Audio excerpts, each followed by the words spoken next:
Kinasuhan ng Pasay City Prosecutor's Office si Senador Antonio Trillanes IV dahil sa ilan niyang pahayag.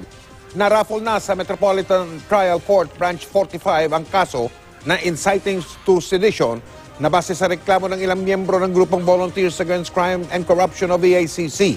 Ayon sa resolusyon ng State Prosecutor, hindi sakop ng tinatawag na parliamentary immunity yung privilege speech ni Trillanes kung saan sinabi niyang mauubos ang mga bala ng M60 na mga sundalo kay Pangulong Duterte. Reaksyon niya ng senador sa sinabi ng Pangulo sa isang talumpati na magpapabaril siya kung mapapatunayang higit sa 40 milyong piso ang kabuuang yaman niya sa buong buhay niya. Ibinasura naman ang reklamong conspiracy at proposal to commit coup d'etat laban kay Trillanes.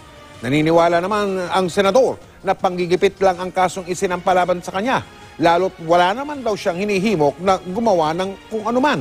Haharapin daw ni Trillanes ang kaso at mas ginaganahan pa raw siyang punahin ang Pangulo.